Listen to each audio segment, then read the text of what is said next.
Hoy nos corresponde tocar el mensaje a la iglesia de Filadelfia. Y este mensaje yo siento que voy a quedar corto porque cuando lo preparaba sentía que había demasiada información que entregar y voy a quedar corto si solo pudiera dejar esta ocasión para este mensaje y tocar específicamente esta iglesia.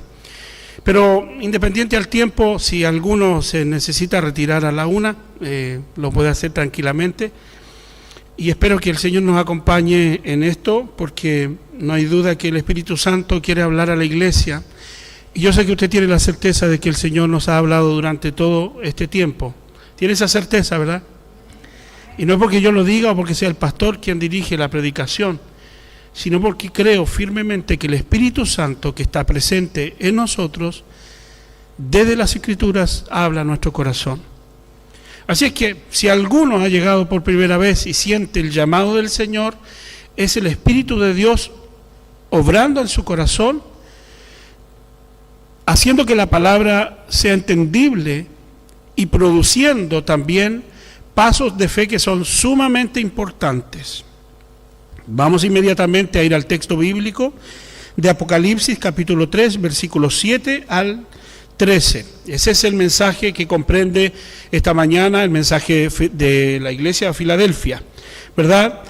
Y vamos a leer, por favor, si gusta se pone en pie para leer todos juntos en voz alta esta porción bíblica. Dice así, en el nombre del Señor Jesús: escribe al ángel de la iglesia en Filadelfia, esto dice el santo, el verdadero, el que tiene la llave de David, el que abre y ninguno cierra, y cierra y ninguno abre. Yo conozco tus obras. He aquí, he puesto delante de ti una puerta abierta, la cual nadie puede cerrar. Porque aunque tienes poca fuerza, has guardado mi palabra y no has negado mi nombre. He aquí, yo entrego de la sinagoga de Satanás a los que se dicen ser judíos y no lo son, sino que mienten. Y aquí yo haré que vengan y se postren a sus pies y reconozcan que yo te he amado. Por cuanto has guardado la palabra de mi paciencia, yo también te guardaré de la hora de la prueba que ha de venir sobre el mundo entero para probar a los que moran sobre la tierra. He aquí, yo vengo pronto, retén lo que tienes para que ninguno tome tu corona. Al que venciere, yo le haré columna en el templo de mi Dios, y nunca más saldrá de allí. Y escribiré sobre él el nombre de mi Dios, y el nombre de la ciudad de mi Dios, la nueva Jerusalén, la cual desciende del cielo de mi Dios, y mi nombre nuevo. El que tiene oído, oiga lo que el Espíritu dice a las iglesias. Amén. Tome asiento. Cuando termina esta frase diciendo en todas las ocasiones que le habla a las iglesias, el apóstol Pablo escribe allí finalizando: el que tiene oído, oiga lo que el Espíritu dice a las iglesias, porque es el Espíritu Santo quien habla a la congregación. Y tenemos esa certeza, que es el Espíritu de Dios quien dirige la iglesia, pero que además también es el Espíritu Santo el que trae convicción al hombre de pecado y de juicio, tanto a los impíos como también a los creyentes, porque nosotros necesitamos ser convencidos, ¿verdad?, de aquellas cosas que también se producen como faltas delante de Dios. El nombre Filadelfia, que es el nombre de esta iglesia y la ciudad en particular, significa amor fraterno. Así que cuando usted vaya a una iglesia que se conoce con ese nombre, la Iglesia Bautista Filadelfia, esa iglesia es amor fraterno. ¿Ya? Es lo que significa. Filadelfia era una ciudad que no tenía la importancia de las grandes ciudades del Asia Menor como las otras, pero era una ciudad próspera situada en una región volcánica muy fuerte, es decir, estaba rodeada de volcanes y por lo mismo sucedieron varias cosas. Tanto es así que la ciudad fue destruida varias veces por grandes terremotos. Esta ciudad de Filadelfia, que es donde está asentada la iglesia de Filadelfia, tenía una sismicidad más allá de lo habitual por causa de estar situada en un terreno volcánico. por lo tanto se podría parecer mucho a Chile, ¿no? A nosotros se nos mueve el piso todos los días y a veces ni siquiera nos damos cuenta, pero los extranjeros sí sienten los temblores y piensan salir arrancando porque están frente a un terremoto y nosotros pensamos que eso es un temblorcito, ¿no? Filadelfia estaba situada en una región volcánica donde eso ocurría constantemente y de hecho hubo desastres sísmicos por causa de la erupción volcánica. Esta ciudad, algunos consideran que fue Átalo Filadelfo II quien fue su fundador. Por lo mismo llevaría el nombre de la ciudad, de este conquistador. Y este emperador la destinó para ser un centro de expansión del helenismo, es decir, de la cultura griega en la región de Lidia y Frigia. Es decir, esta era la puerta de entrada justamente al helenismo. Por lo tanto, la cosmovisión de esta iglesia Filadelfia era una iglesia que sí entendía la posición en la que se encontraba. De ahí que fuese una ciudad muy apta para la obra misionera. Filadelfia era una puerta abierta, como lo describe el apóstol Juan en su propia descripción respecto de lo que Jesús dice de esta ciudad. Vamos al mismo formato de las otras iglesias. Jesús se presenta a esta iglesia. En el capítulo 1 encontramos que Jesús utiliza una frase para referirse a cada iglesia en su presentación, ¿verdad? Y en este caso, Jesús se presenta a esta iglesia como el santo. Lo dice el primer versículo. Escribe al ángel de la iglesia en Filadelfia. Esto dice el santo. También el verdadero, el que tiene la llave de David. De estas tres formas se presenta Jesús. Este primer título que utiliza Jesús para sí mismo, el santo, es aplicable a Yahvé, es decir, a Jehová. Y aquí queda comprobado en esta versión y en esta aclaración de la presentación de Jesús, que Jesús es capaz de utilizar y puede utilizar el mismo nombre que se usaba para Jehová en el Antiguo Testamento. A Jehová se le conocía como el Santo, así se le conocía. Al llevar el artículo el, tanto en el santo y el verdadero, le da una connotación de exclusividad, es decir, no hay nadie como él, el único santo. Y no es la expresión usada para el Señor. En el Antiguo Testamento, los profetas, tanto los salmistas, dijeron, refiriéndose a Dios, que no hay ni uno justo. Jesús lo dice, repitiendo lo que en el Antiguo Testamento se entendía acerca del nombre de Jehová, acerca del nombre del Señor, el nombre impronunciable de Dios, conocido como el Elohim, ¿verdad? Como Yahvé, como Jehová para nosotros en nuestra traducción, como el Adonai, nombres que se le denominaban para nombrar a Dios porque su nombre era impronunciable. El tetragramatón, que son las letras que se usan para el nombre de Jehová, no se pueden decir. ¿Y sabe cómo suena? Como un ¡guau! Así sonaría el nombre de Jehová, como un aliento, la forma como es el nombre de Dios. El punto aquí es que Jesús se presenta como el santo, al igual que en el Antiguo Testamento. Isaías 6:3, aparece allí un versículo claramente haciendo alusión a Jesús y a Jehová en el caso del Antiguo Testamento. Y el uno al otro daba voces. Estas son voces de serafines que estaban en la presencia de Dios, diciendo: Santo, Santo, Santo, Jehová de los ejércitos, toda la tierra está llena de tu gloria. Por lo tanto, el mismo artículo de él y el pronombre de santo, ¿verdad?, está siendo utilizado por Jesús para darse a conocer a sí mismo, el mismo nombre que usaba o se le denominaba al Padre en el Antiguo Testamento. El segundo título que usa el Señor es el verdadero. Al igual que el santo, este va precedido por ese artículo, él, que tiene esta exclusividad de ser el único en esa condición. Por lo tanto, no hay nadie más verdadero que Dios. Y la Escritura dice, todo hombre sea mentiroso y solo Dios es veraz.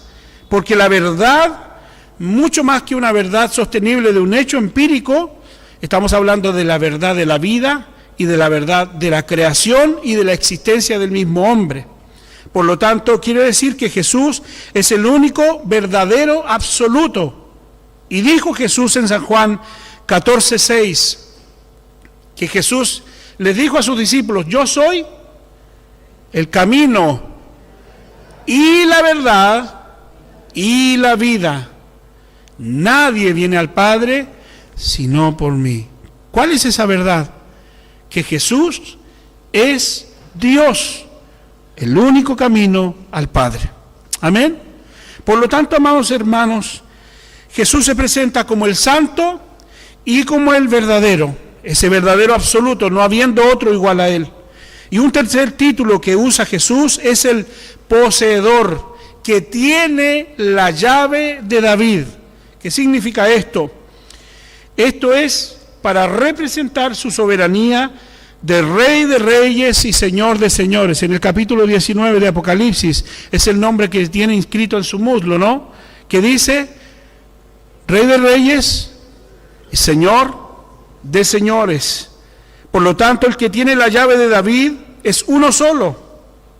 Se presenta aquí como el Mesías heredero al trono de David. Este cumplimiento se habría de cumplir con el Mesías Cristo, es decir, el Mesías, y lo hemos enseñado en la escuela dominical, es igual que Cristo en dos idiomas, Mesías en hebreo, Cristo en griego, que significan el ungido de Dios. Por lo tanto, el único que puede usar este título es el ungido del Señor y el heredero al trono de David, según el pacto y la promesa que Dios le hizo a su siervo. Por lo tanto, quien usa este título es exclusivo y único. Nadie más puede usar, ningún hijo de David, ni Salomón, ni ninguno de los Absalón, por ejemplo, o alguna hija de David, ninguno de ellos pudo usar este título porque es un título honorífico, profético y escatológico, refiriéndose al Mesías que había de venir. Por lo tanto, Cristo es el poseedor de esta llave, ¿verdad? La llave de David, porque Él tiene autoridad y dominio sobre el reino de los cielos. A Cristo le fue dado el reino de los cielos, de modo que puede abrir y cerrar conforme a su determinación, como ya había sido anunciado antes por el profeta Isaías.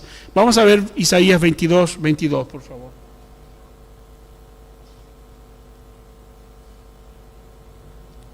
Y pondré la llave de la casa de David sobre su hombro, y abrirá y nadie cerrará, cerrará y nadie abrirá.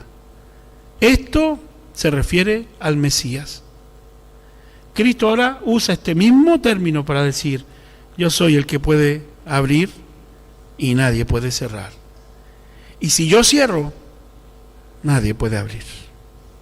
Esto en concordancia a los elogios. En el versículo 8 encontraremos los elogios que Jesús le da a esta iglesia. Y particularmente, hermanos, esta, junto a la iglesia de Esmirna, solo tienen elogios y recomendaciones, pero no tienen ninguna falla. La iglesia de Filadelfia es una iglesia bendecida. Es una iglesia modelo, una iglesia ejemplo, una iglesia que agrada a Dios. A diferencia de las otras iglesias, la iglesia de Filadelfia es justamente la iglesia que el Señor la elogia de tal manera y dice de ellos, yo conozco tus obras. Hermanos, esta frase es muy importante, yo conozco tus obras.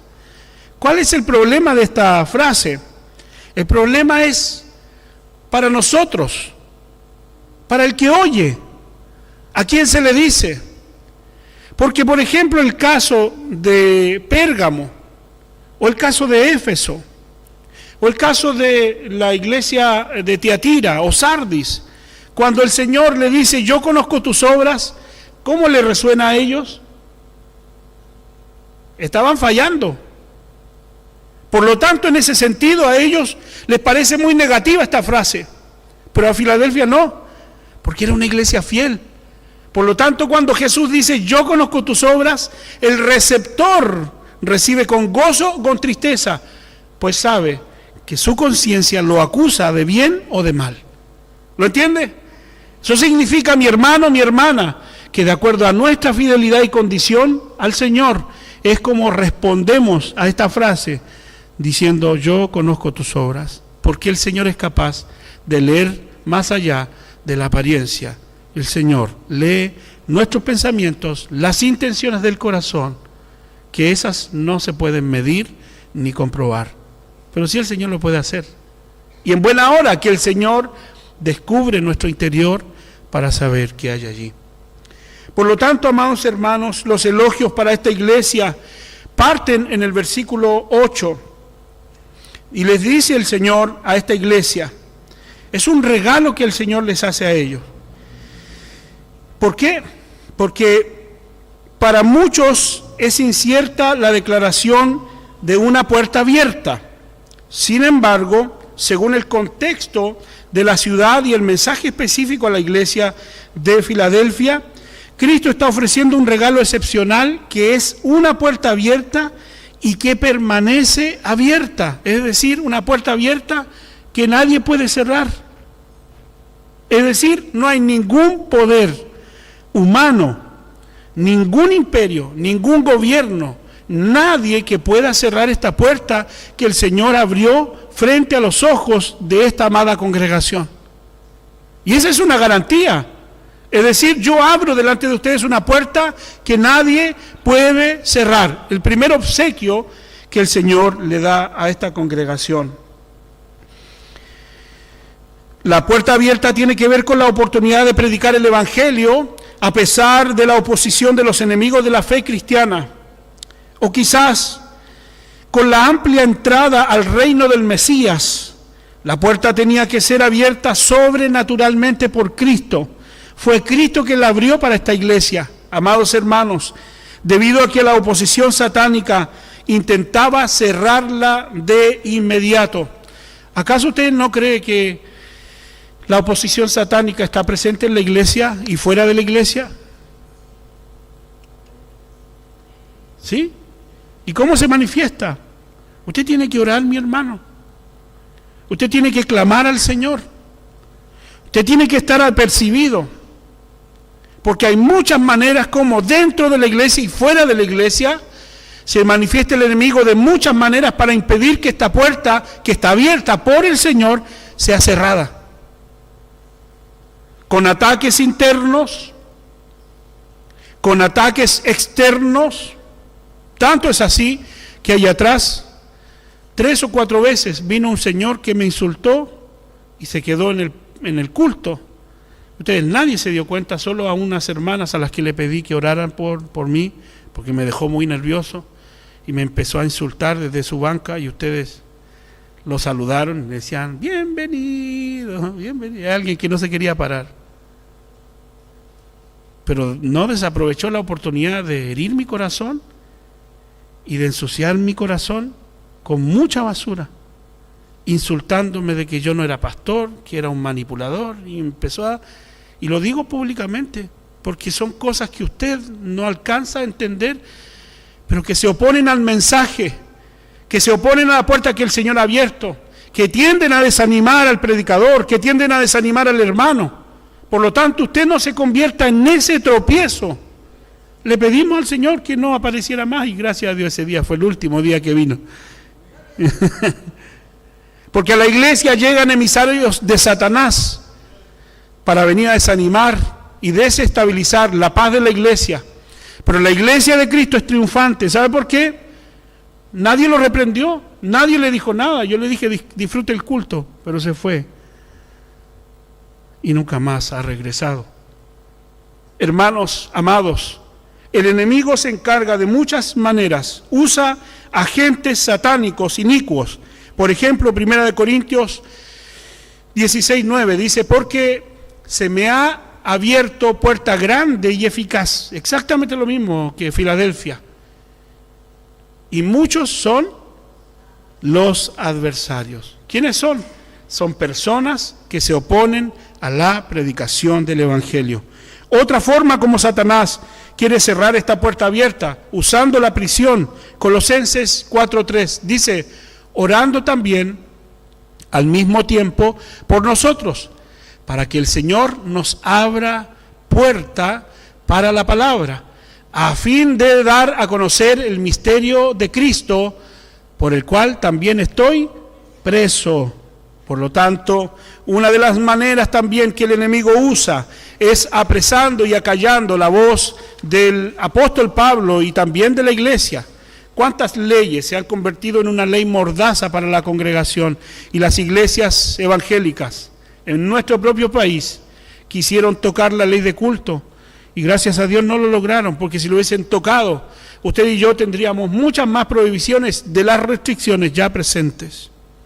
Tercero, el enemigo ocupa a todos sus secuaces, demonios que están en el aire, que intentan apagar la llama del testimonio cristiano. Es decir, usted no solo batalla con estos enviados especiales, no batalla solo con la oposición externa, sino también con la batalla espiritual que lo desanima. Y usted dice, ¿pero por qué me siento así? Bueno, el enemigo manda justamente espíritus inmundos para atormentar al creyente. ¿Y el creyente puede ser poseído por ellos? Absolutamente no. Pero el Señor ha dicho en su palabra, y el apóstol dijo, no den lugar al diablo. Por lo tanto, usted es quien resiste al enemigo o le da lugar para desanimarlo.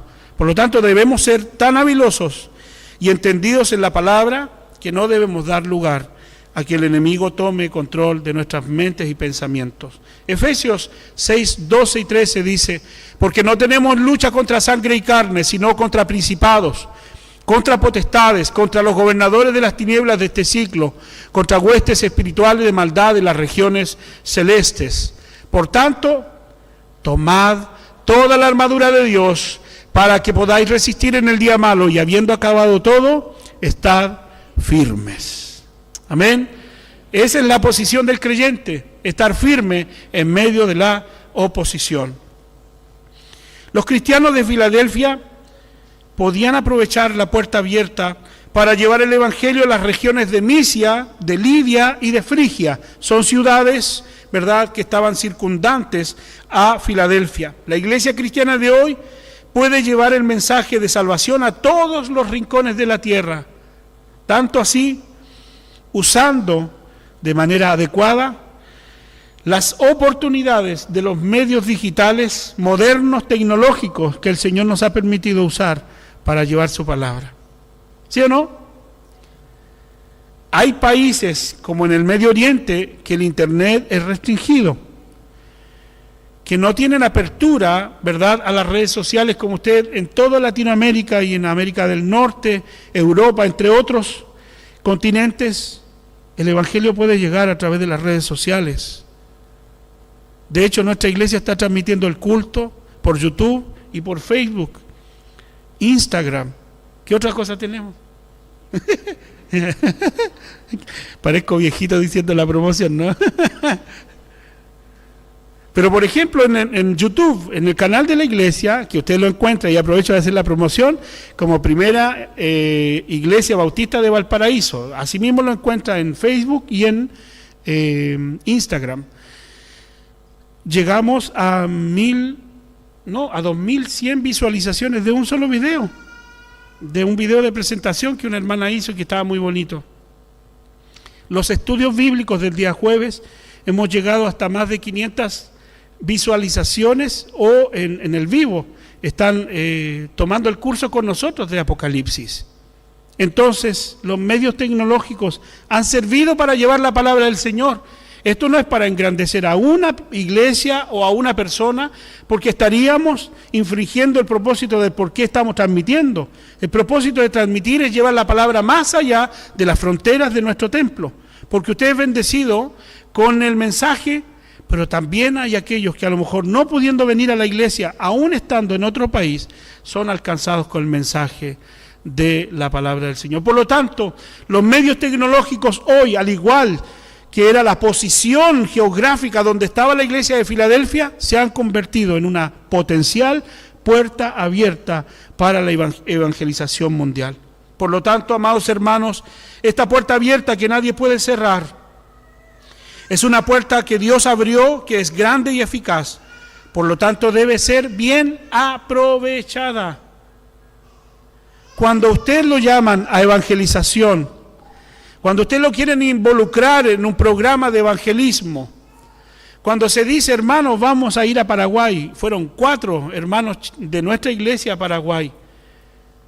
Ellos no fueron de paseo, y puede entrevistar a la hermana Katy, al hermano Ramón, a la hermana Carmen y a la hermana Liliana, que fueron a Paraguay. Tuvieron todos los días trabajo de evangelización, predicando el mensaje, y muchas personas conocieron a Jesús por el fiel trabajo de nuestros hermanos. Porque cuando se levanta un proyecto misionero, el proyecto misionero tiene por objetivo predicar a Cristo al lugar donde se va. Yo he tenido muchas experiencias con la gracia de Dios de viajar por muchos países a predicar la palabra. ¿Y quién ha provisto los recursos para el viaje? El Señor. Si mi billetera ha quedado intacta. Y no falta el hermano que ha dicho, pastor, y ofrecen ocasiones, yo tengo dinero y quiero invertir en la obra misionera, tengo para comprar un pasaje para ir a Estados Unidos. Y fue así que nos llevaron junto a mi familia, a mi esposa, y recorrimos muchas iglesias allá en Texas, en Amarillo y en Dumas, y fueron iglesias a las que pudimos alcanzar con la palabra del Señor. Pero dígame si eso me costó algo. Alguien permitió que el evangelio llegara allá porque tenían conciencia de lo que significa hacer la obra misionera y el costo económico del mismo. Amados, lo que Dios necesita es tu disposición, porque la puerta ya está abierta delante de ti. ¿Cuántos creen esa verdad del Señor? Es tu disposición. No se trata del culto, se trata de cómo proclamamos el nombre de Cristo afuera. La iglesia cada día está más hermosa y llena. Y yo creo que muchas de las personas que están entrando a la congregación o lo han hecho por Facebook, o lo han hecho por YouTube, o lo han hecho porque mis hermanos se ponen a predicar el sábado afuera, o lo han hecho porque usted ha invitado, como la hermana Carla invitó a sus primas. Y vemos la gracia del Señor entrando en la congregación con más hermanos que vienen a escuchar el mensaje y a vivir la vida de la fe. Amados hermanos,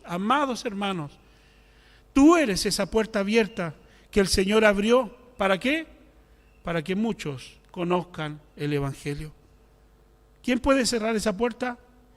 Nadie la puede cerrar. Puede haber mucha oposición, y la hay, pero el Señor es quien nos mantiene fieles a Él. Para finalizar, las promesas que el Señor le da y la exhortación que le da a la iglesia.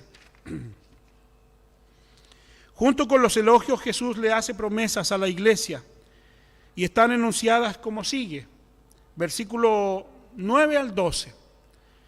¿Pueden cerrar, hermano Mario, por favor, el portón? Mire que están haciendo manifestaciones.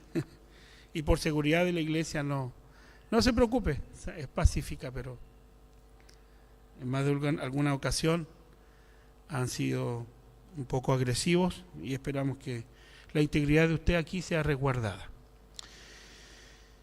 Jesús les entrega promesas y la primera promesa es que el Señor entregará a los que se dicen ser judíos y no lo son. ¿A quién entregará? Entregará de la sinagoga de Satanás a los que se dicen ser judíos y no lo son, sino que mienten, y los llevará a los pies de los creyentes en Filadelfia para que reconozcan cuánto el Señor nos ha amado. ¿Sabe lo que significa eso? La iglesia de Filadelfia no solo luchaba contra sobrevivir a sus propios problemas culturales, sino también a la oposición de esta sinagoga de Satanás. ¿Quiénes eran? Eran los judíos que se oponían al evangelio, que en vez de llamar hermanos a los hermanos cristianos, los denominaron secta y plaga, y eso está en la Biblia, en el libro de los Hechos. Por lo tanto, judíos y creyentes no podían convivir, y hasta el día de hoy entre judíos y cristianos, especialmente los ortodoxos, no tienen ninguna comunión porque no hay ningún nexo en la religión de ellos y en lo que nosotros profesamos. Aunque haya muchas iglesias evangélicas que pongan la bandera de Israel, eso no hace ninguna diferencia, porque el Señor mismo está mandando, ¿verdad? Y diciendo que estos judíos, que estas sinagogas judías que se oponen al Evangelio y al propio Mesías, no son otra cosa que casa del mismísimo Satanás. Porque todo aquel que se opone al Evangelio se convierte en enemigo de Dios.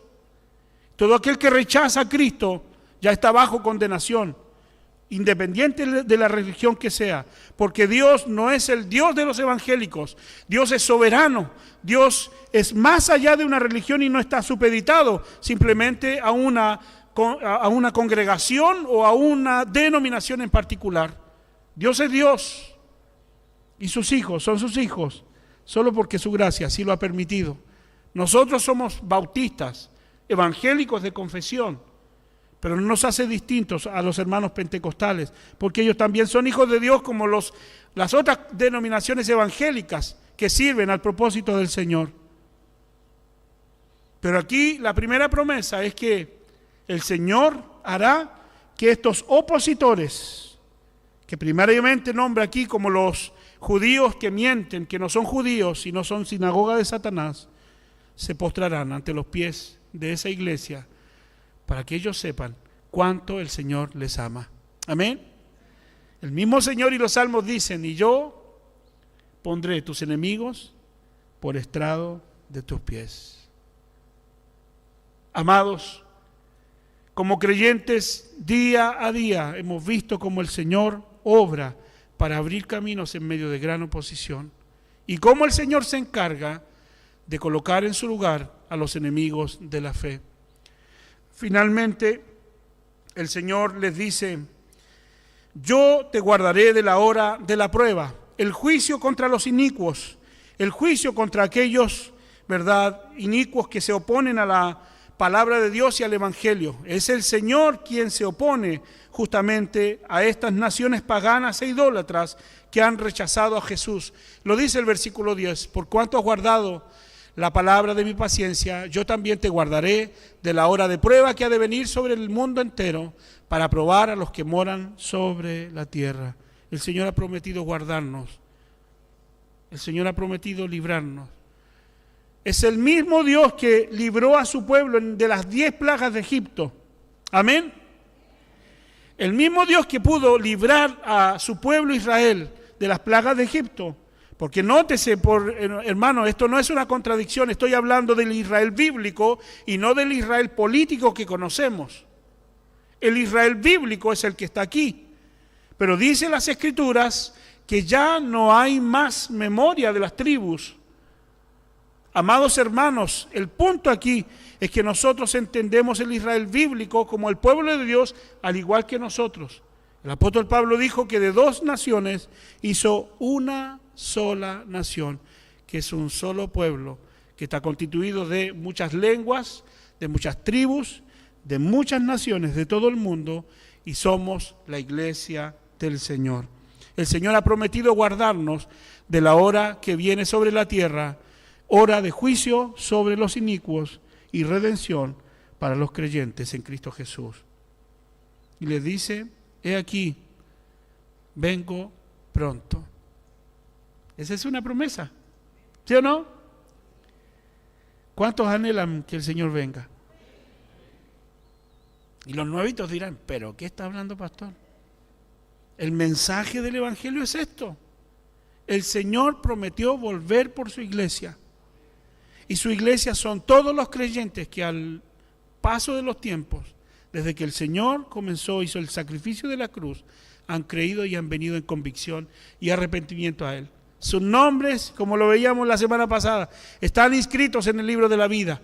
Cuando el Señor llame a su pueblo, se levantarán victoriosos. ¿Para qué? Para estar frente al Señor para siempre. La promesa del Señor: he aquí, vengo pronto. ¿Cuál es el desafío y la exhortación? Retén lo que tienes, para que ninguno Tómame tu corona. Y aquí me queda otra hoja más y voy a terminar el sermón haciendo un llamado. Lo voy a terminar aquí. ¿Qué es lo que tienes que te ha dado Dios? ¿Qué es lo que tienes? ¿Qué es lo que posees? El Señor te entregó muchas cosas. Primero la salvación. Reténgala como un especial tesoro. Amén. El Señor además entregó dones especiales. ¿Lo estás usando? ¿Estás usando sus dones en el servicio de Dios, en la edificación del cuerpo de Cristo? Buena pregunta.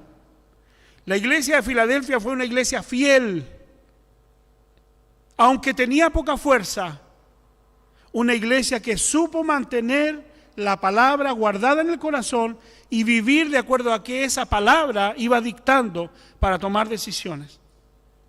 ¿Eres de esa clase de hermanos fieles que vive la palabra día a día en tu diario vivir? ¿O eres cristiano de cartón que viene el domingo a la iglesia y nada más eso es lo que es tu vida cristiana? Y esto no es un insulto para usted, porque también estoy incluido en este examen. Yo conozco tus obras y el Señor conoce sus obras como las mías.